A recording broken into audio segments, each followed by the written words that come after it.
PoK అంశంలో ప్రధాని మోదీ సంచలన వ్యాఖ్యలు చేశారు. పీఓకేపై భారత్ వైఖరిలో మార్పు లేదన్న ప్రధాని మోదీ పీఓకేను భారత్కి అప్పగించడం తప్ప పాకి మరో మార్గం లేదని అన్నారు. పీఓకే విషయంలో ఎవరి మధ్యవర్తిత్వం అవసరం లేదని చెప్పారు.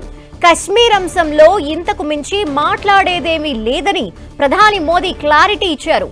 మరోవైపు ఆపరేషన్ సింధూర్ ఇంకా ముగియలేదు అని అన్నారు ప్రధాని మోదీ. పాక్ దాడి చేస్తే ప్రతి దాడి తీవ్రంగా ఉంటుందని హెచ్చరించారు. దీనికి సంబంధించి త్రివిధ దళాలకు కీలక ఆదేశాలు జారీ చేసిన ప్రధాని మోదీ పాక్ ఉగ్రవాదులకు స్ట్రాంగ్ కౌంటర్ ఇచ్చారు.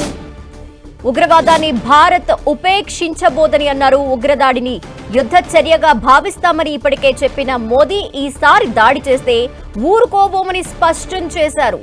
పాక్ తో వార్ కి సంబంధించి ప్రధాని మోదీకి అమెరికా ఉపాధ్యక్షుడు జేడీ వాన్స్ ఫోన్ చేశారు. భారత్ పాక్ ఉద్రిక్తతలపై మాట్లాడారు. ఈసారి పాక్ దాడి చేస్తే రియాక్షన్ దాయాది దేశం ఊహించలేనంతగా ఉంటుందన్న మోదీ ఉగ్రవాదంపై రాజీ పడే ప్రసక్తే లేదని అన్నారు.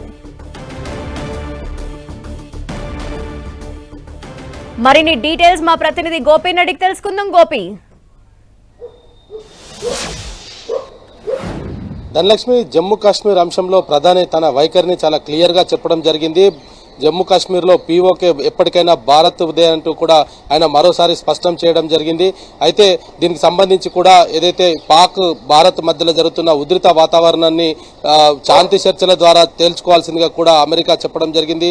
అటువంటి సిచ్యువేషన్స్ లో అమెరికాకు కూడా గట్టిగానే భారత ప్రభుత్వం చెప్పినట్టుగా అయితే తెలుస్తుంది. ఎందుకంటే ఈ యొక్క పీఓకేకి సంబంధించిన సమస్య మాత్రం సద్దుమణుగితే ఇక కాశ్మీర్లో ఎటువంటి ఉగ్రవాద కార్యకలాపాలు ఉండవు అనేది కూడా ఆయన ఒక క్లారిటీ ఇచ్చినట్టుగా అయితే మనకు కొంత సమాచారం అయితే అందుతుంది.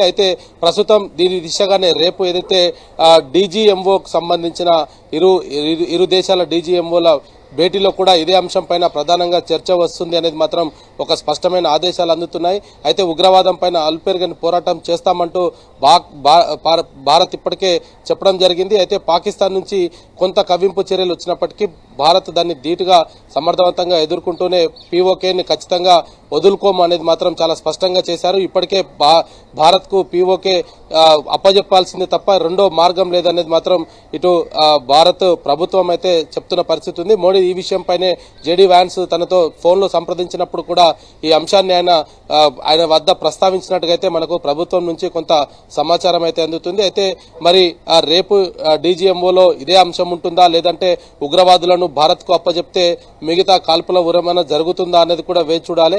అయితే రేపు సాయంత్రం తర్వాత ఏం జరగబోతుందని మాత్రం దేశవ్యాప్తంగా అయితే ఒక ఉత్కంఠ అయితే నెలకొన్న పరిస్థితి ఉంది. దానిలో థాంక్యూ గోపి.